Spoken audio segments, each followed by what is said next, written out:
Hello, my name's Tony Morbin, Executive News Editor at ISMG, and I'm your moderator for today's webinar, AI meets SAST, Reimagining the Future of Static Analysis.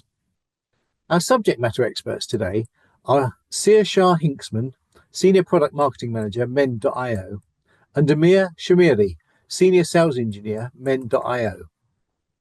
Software development has evolved at an explosive pace, and whilst most security testing tools have embraced this evolution as a catalyst to innovate, static analysis tools seem to have missed the invite. With long scan times, high false positives, and costly complex deployments, most static analysis tools leave teams unimpressed and disillusioned. In short, today's developers and AppSec teams need more from their static analysis. Today, we'll consider what if static analysis went beyond just vulnerability detection, as we reimagine the future of static analysis to a position where teams are able to get actionable insights into their security risks in code. Today, we'll look at how the current static analysis landscape is shifting. AI is reshaping code quality and security, and how static analysis can accelerate developer velocity. Hinksmon leverages her decade of experience across application and network security to drive successful product launches at Men.io. Working closely with the product team, she brings a holistic perspective to AppSec, ensuring new features empower developers and AppSec professionals alike to build new, secure software. Shahmir is an application security expert with years of experience within the industry. He's worked predominantly within the application security space, specializing in helping organizations build safer and more efficient application security programs. He's currently a senior sales engineer with Men.io, helping organizations build a mature, proactive AppSec program that effectively manages application risk. Welcome, Saoirse, Amir. Thanks so much for having us. We're excited to chat. Very excited to be here, Tony. Good to see you. Now, I know you're both itching to talk about how the landscape for static analysis tools is changing for the better, with new tools incorporating GenAI and enabling a more proactive approach. But first, can you just reiterate, what are the most common challenges that users face with traditional static analysis tools? So what we mainly see here at Mend is around false positives and false negatives. The main issue with sort of static analysis and sort of the problem we see across the board is around the sort of significance of these issues and actually the impact they have on organization, right? With the sort of standard approach of static analysis, it's very, very easy to become overwhelmed with information, right? Telling you that you've got a bunch of vulnerabilities or weaknesses that are impacting you. And until you actually drill into those and understand the context, it becomes very, very difficult for you to understand whether you are or you're not actually vulnerable to these issues at hand. So I really do see sort of AI and generative AI fixing this issue and helping us be able to move forward from there. But I'd be really interested to see what you sort of think, Saoirse. Sure. And I completely agree with everything that you said. And I think it's sort of imperative to note here too that the environments that we're working in, the challenges that, or I shouldn't even say challenges, it's really the asks that are being presented to development and engineering now are drastically different than when SaaS tools first came about. And unfortunately, we really haven't seen a ton of sort of game-changing innovation in the SaaS space as of yet. I do anticipate that that will change. But with that, it means that there's some nuances with the scanning tools themselves, what they're looking for versus the information that developers and engineers need, right? Like it's always valuable to have insight into any known vulnerabilities that you have within your code base, but there's a lot of discussion nowadays around, well, is that risk a relevant risk for me? And getting the answer to that question is a little bit more challenging. And to Amir's point, I think that there's a lot of new technologies that we can rely on today that'll sort of help shift that landscape a little bit and make it easier for not just AppSec folks, but for engineers and developers to be able to understand like whether or not this issue is something that is pressing that I need to prioritize, or whether or not this is something that isn't really a risk to me and given my unique situation, whether that's like your application architecture or what you're working on prioritizing from a company perspective, product lines. There's a ton of different components there that factor into that. So I'm personally super excited to see a little bit of innovation, a little bit of new features, capabilities for SAST tools to be able to go beyond just giving folks a list of vulnerabilities and really getting into, hey, we've identified some things that are risks for you. Here's what you need to do in order to address those. And this is the best path forward. And to sort of kickstart that process so it becomes a lot less overwhelming and more actionable. Okay, so we've got changes, we've got innovation. So before we tackle some of the challenges, can you explain a bit more about those changes, what you see the big picture being going forward, and why exactly things are going to get better when it comes to SAST tools and their capabilities? Sure. And I think we touched on this a little bit as well, so it sort of segues really nicely. But the challenges that we are seeing are a lot around overwhelm with false positives, a lack of actionable insights. And those are really, they seem quite simple on the surface, but they are incredibly debilitating in terms of development velocity, in terms of honestly, even just more organizational behavior type things when you're looking at different teams and how they work together. And having a shared goal to be able to go address those things. If the tools can't support those initiatives, then you're in a lot of trouble. And that's sort of where we're at right now with application security testing tools in general. And so we had mentioned a little bit about how GenAI or AI as a broader topic, right, can help accelerate and change how teams interact, both on the detection side, on the remediation side, on the collaboration side. There's a lot of things going on there that can help take these tools from being sort of a necessity that you don't really actually want to use to something that's incredibly helpful and a catalyst for being able to accelerate your time to market with the things that you're working on. So I don't know if that entirely covers that question there, and I'll kick it to Amir to sort of add a little bit of color around that topic as well. No, definitely. I definitely agree with you, Saoirse, around sort of the points made there. But I also think that the impact that you would really see with Gen AI and AI as a whole is going to be along the sides of the actual efficiencies as well, right? As we know, as Saoirse alluded to, the sort of standard practices or the old practices of sort of stat scanning has been quite a archaic approach, right? It takes a lot of time for you to actually be able to conclude these scans, and the efficiency isn't really there, which means that the adoption isn't there. If you're slowing down the development process, it's going to cause you a lot of problems in the long run because you want to be able to understand those results quickly and efficiently. So I really do see sort of AI helping us be able to move forward there with efficiently understanding what the vulnerabilities are, but doing so in a manner that's not going to negatively impact your sort of software development lifecycle, right? It's going to happen alongside development and make things easier. So it makes it a much easier approach when it comes to understanding, okay, I've written this code. What are the ramifications and what can I do about them? So I feel like AI is going to really impact it positively throughout the entire board. Now, you've both mentioned, the number of false positives and false negatives in vulnerability detection. Can you explain how exactly is Gen AI going to help reduce them? Sure, happy to jump in. So obviously, with the ability to use ML models and be able to use large language models, the detection rate is going to go up massively, right? It's going to give you more accurate results. The number one issue, as we've seen, is giving results that are sort of on the surface level, saying you may have an SQL injection, you may have this vulnerability here that's going to impact you. But with the sort of large language models that are making appearances now, the context that they can get from the actual code is going to be enhanced. It's going to give the ability to understand what the code is actually looking to do, rather than just saying this could potentially lead to this, which could potentially lead to this, right? So where I really see AI coming in is the ability to be able to understand the code and therefore understand, are these weaknesses true to the actual code, right? And we've got large language models that are going to only increase the efficiency, again, and make this a much easier process rather than having to have that manual review for more or less all of the findings and say what's going on, right? It's going to be more of an automated approach. But yeah, that's what I pretty much think that the sort of the ability to reduce that noise will be done with AI. Mm-hmm. And Saoirse, I don't know if you want to add to that.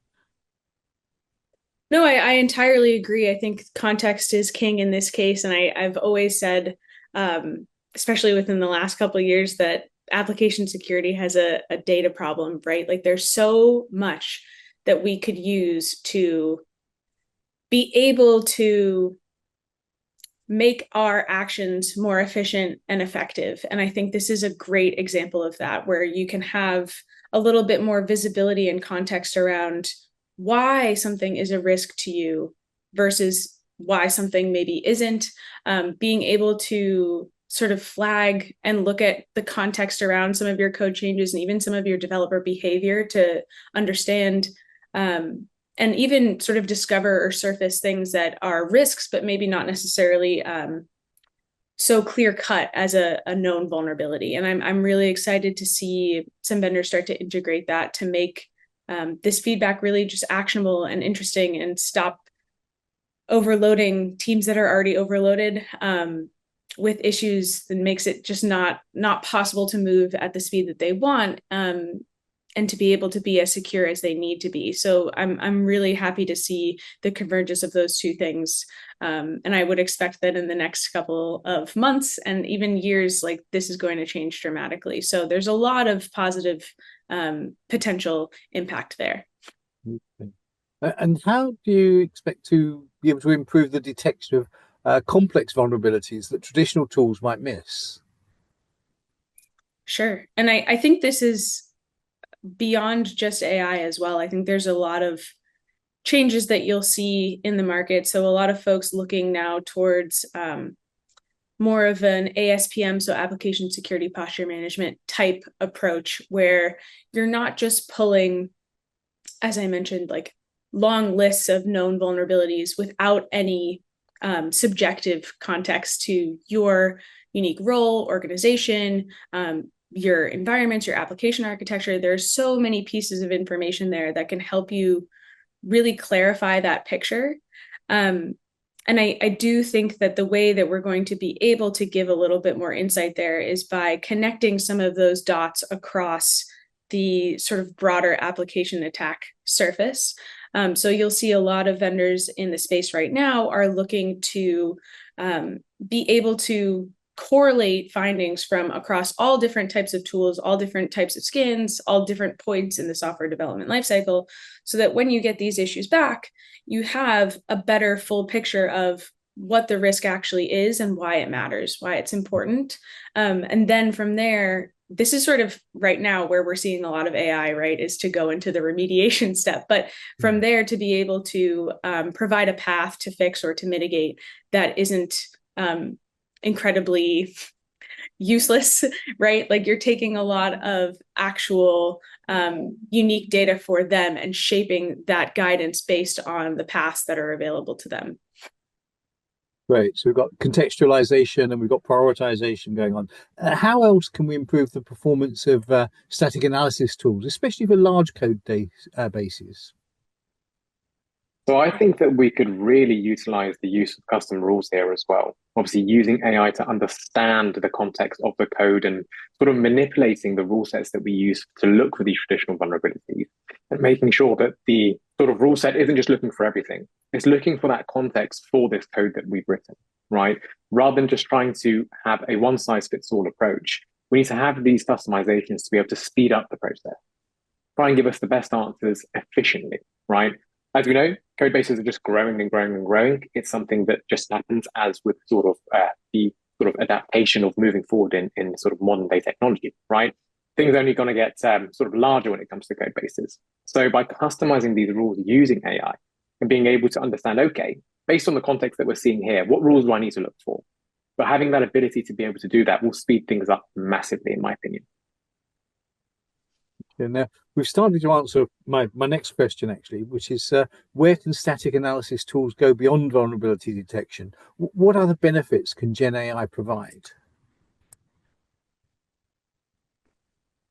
Yeah, I can jump into this one as well. So I think a lot of what we talked about is context. And I know that it sounds repetitive, but it's incredibly, incredibly important. And I think there's a lot of value in being able to tie that context together. And where I think that SAST tools will be able to evolve a little bit better is by using AI to be able to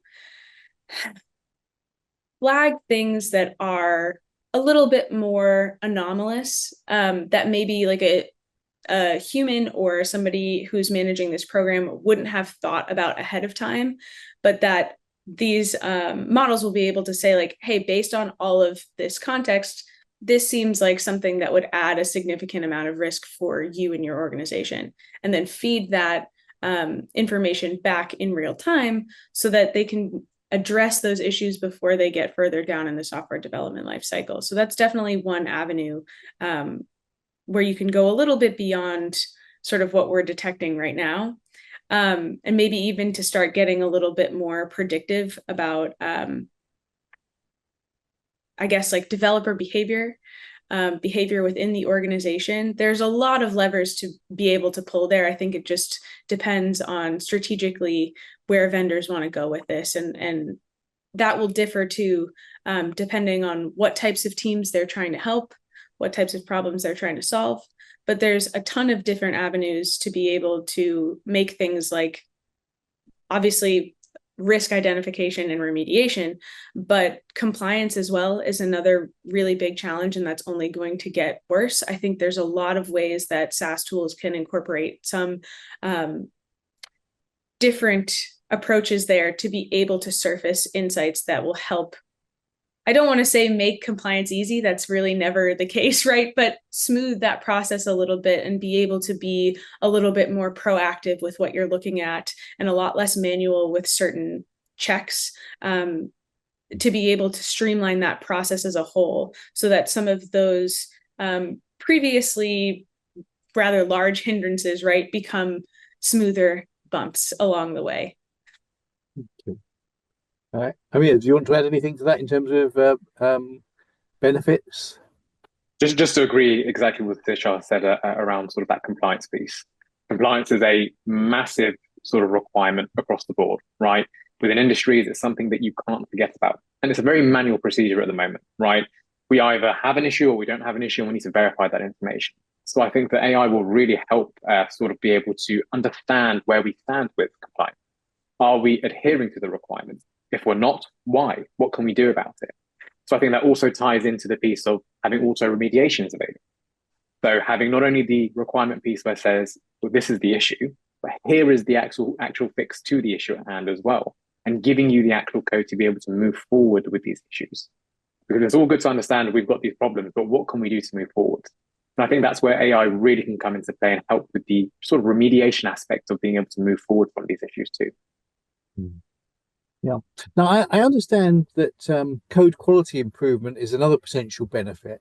How can GenAI help there? There's multiple ways that we can obviously help when it comes to code quality improvements, and AI, again, can only speed things up and make things a lot more efficient in that process there. We can actually have automated peer reviews of the actual code, which can really, really help being able to understand potential issues and suggesting improvements, again, providing auto remediations for those improvements as well. Taking that manual aspect and that sort of bottleneck of, I've got an issue, but what can I do about it, right? I think the AI is only going to speed up the development process. So it means that we're going to have answers to our issues in a much more effective manner, rather than having to go and do hours and hours of research to figure out how to fix these issues. We can have these issues fixed with an auto PR, for example. Here's the fix for the problem you're facing. And I also think that AI is really going to have a better understanding of the context of the actual code, right? Rather than having to, again, go through thousands of lines of code, understanding exactly what's going on, AI can speed that entire process up, automate it, and give us better suggestions. Understanding how we can make the code itself more efficient. Can we write it in a way that's going to speed up the entire process? Can we get rid of thousands of lines of code to make things even easier for our organization to be able to move forward?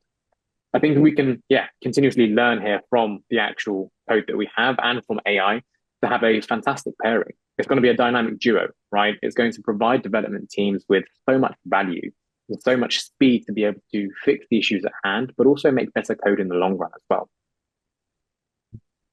Do you want to add anything to that, Saoirse? Yeah, I would love to build on that too, just to take a little bit of a different lens as well. What I would love to see that I haven't yet, knock on wood, from a SAST vendor is to be able to look at all of the things that Amir had just touched on and surface insights around some of those things. So you'll see that a lot of static analysis testing nowadays will happen on commit, right? Like, can you surface any patterns, whether that's within your development team, like the individual actual contributors, or across the types of issues that you're finding across your commits or across different teams? Is there something repetitive that you can sort of pinpoint to say, like, okay, now we can recognize that this is an issue for us internally? How can we go about making sure that that doesn't continue to happen? So there's a lot of really amazing potential insights there to be gleaned from all of the activity and the scan data that surrounds and the data that surrounds those scan findings, right? To be able to not only help teams move faster with the code that they write, the issues that they fix, and the releases that they want to get out into production. But I think there's a real big opportunity and potential here for some of these tools to be able to deliver insights to teams to help them internally optimize their AppSec program and be able to get a little bit more proactive with what they're doing from a security perspective. So I would really love to see that come to fruition. I'm hoping that that will be the case sometime relatively soon, but we shall see. You say sometime relatively soon. It all sounds very exciting and a bit like the Dickens words, great expectations. When can we expect to see these changes? What is available now or on the near horizon? Sure. So I know that a lot of vendors at the moment, in terms of AI specifically, when we're talking about AI and SAST and how they blend together, there are a lot of vendors taking the approach right now of how can we use AI to give developers a remediation path or advice to be able to understand what to do about the findings that they are able to surface. So that's already in existence, and I think a lot of vendors are working on refining how they provide that guidance and the depth of that guidance and pulling in some context around there to make things more specific and valuable for each individual developer when they get those findings back. So that's already in existence. Being able to use AI to transform how we determine what is a risk is in place right now, but I haven't seen any vendors, and Amir, you can totally correct me if I'm wrong, if you've seen this and feel differently, but I haven't seen any vendors do this effectively just yet. I know that there are a handful of companies that are working to do this, so I would expect that would be ready and available for folks probably within the next, I honestly hesitate to say within the next year, because it very well could be faster. A lot of teams move very quickly, but I would be very surprised if within the next year we don't see a couple of vendors being able to come forth with a bit of a better analysis of some of the findings that they're able to surface. Yeah. Amir, what's your view? I think Tony will be surprised at how many vendors are actually working on this as well as we speak, right? It's something that is actively going along in the background, right? People are working on implementing AI, whether it's in SAST, whether it's in the whole AST suite as a whole. It's being used very, very dramatically, right? And that's for the reasons that we've explained. It's a far more efficient process. AI can learn much quicker than we can, and it can give better results to be able to actually move forward, right? So I feel, yeah, I definitely agree with Saoirse. We're in the next year or even sooner, we can really see some dramatic changes, not just for SAST, but for the whole application security sort of testing as a whole. Whether it's at the ASPM side of things, connecting the dots, correlating things, or whether it's actually giving you detection and giving you remediation. I feel like we're going to see a real sort of disruption in the market with AI. And it's for the better, right? We've been working in a way that we have for all of these years. It's been great.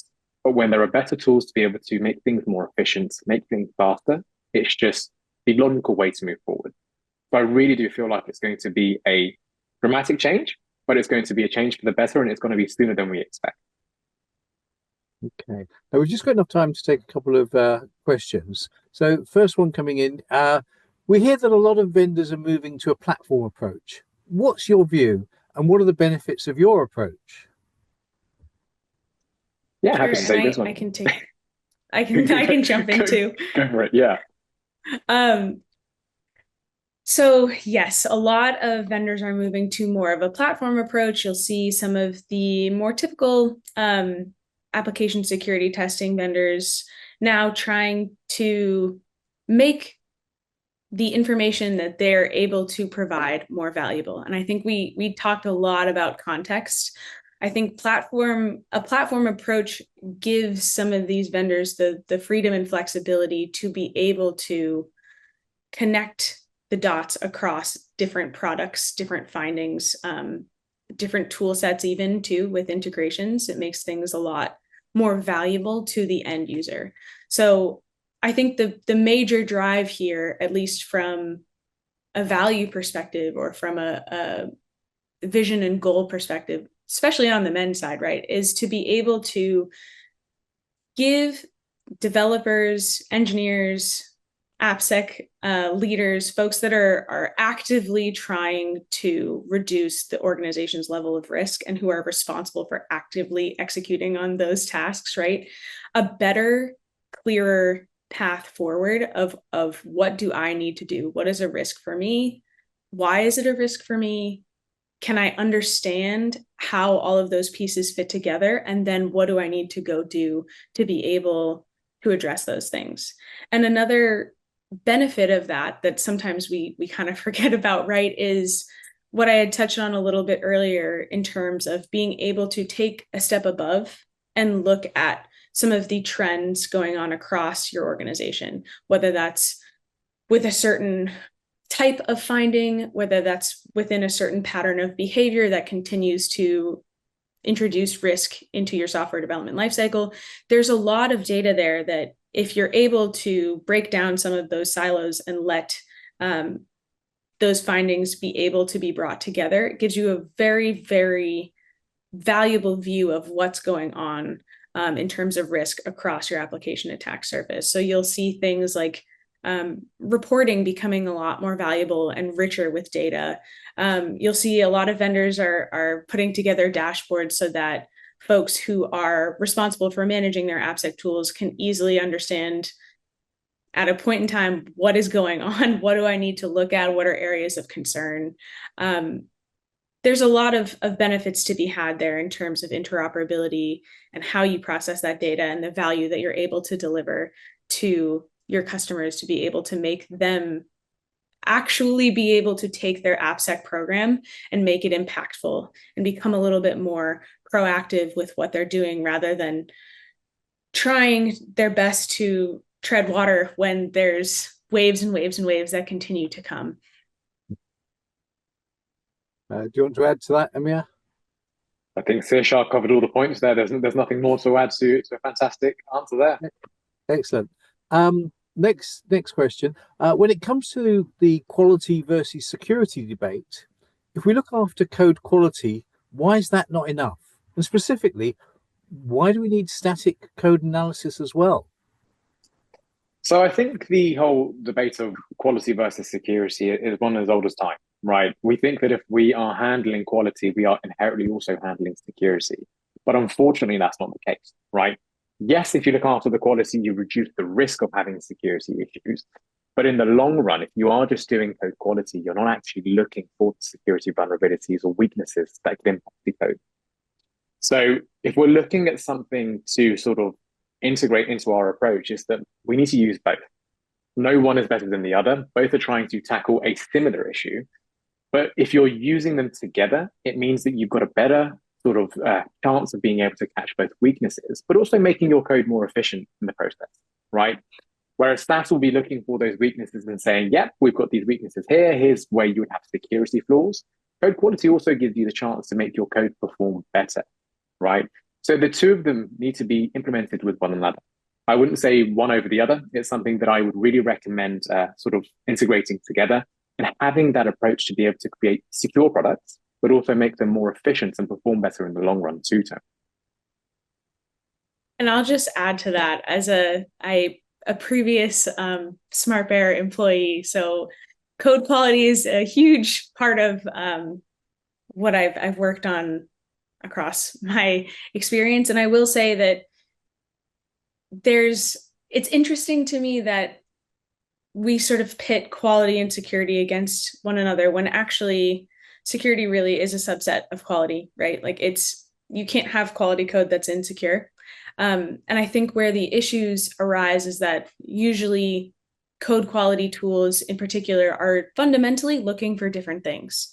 They're not necessarily looking for security risks. Like they're not trying to detect vulnerabilities, but rather they're looking at things like accuracy, reliability, performance. There's a lot of factors there that go into this. And I will say that I think over the next few months, even, these lines will start to blur a little bit more than they have historically. You're seeing a lot more engineering teams take on security responsibilities, and so with that comes this blend, right, of analysis and perspectives and viewpoints on what's important. So I think that you'll see a lot of these tools working together to be able to deliver these teams insights that they need in order to improve how they're writing code, what types of vulnerabilities are pervasive throughout their organization, how they can avoid that.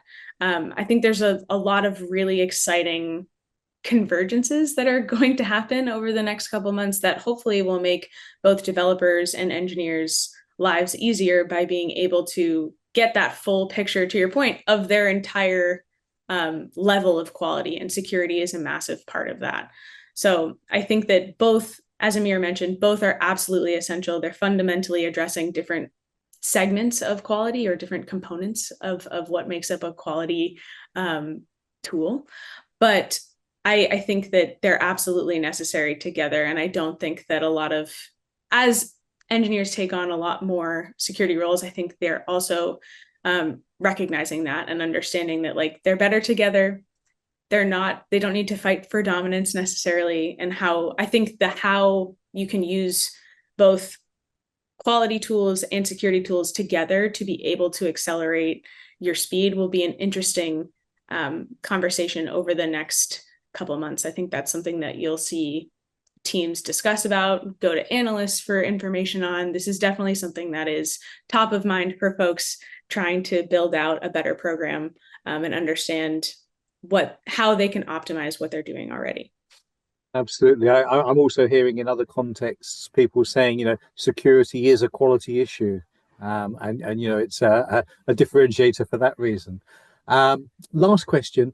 We know that not all vendors or their products are the same. So what is it that makes Mend special? So you're definitely correct. Not all vendors take the same approach. Even if we have some of the same capabilities or tool sets, right, there's always going to be a bit of a difference. And so when it comes to what Mend is trying to achieve, at the end of the day, the biggest picture for us is that we want to be able to make our customers be able to have their AppSec program make a significant impact on their organization in a positive way. Obviously, we don't want things to be hindered by security, and rather we're trying to make our products and the way that we design them, the way that our customers use them, act as a catalyst for their ability to move faster without being insecure. And I know that's such a cliche phrase, but the way that we think about that is, how can I practically help teams move from being more reactive to being more proactive on all fundamental levels, right? Whether that's how you're surfacing data to developers, if you're in the IDE, if you're integrating with their tools to get constant feedback, if you're scanning at certain times, if you're only scanning on looking for differential changes to be able to make sure that they're not getting overloaded with the same issues. This is fundamentally our approach. And I think that the people behind Mend, as well as the products that we're building, really make that difference versus some of the other vendors that you may work with on the market today. Our goal is not to be an exchange. We don't want to just take your card and then say, okay, here you go, have at it, good luck. We're really here to help make sure that the tools that we're able to provide can make you your best, most optimal organization and that you're able to deliver products that you're proud of and that you can stand behind. Amir, do you want a final word?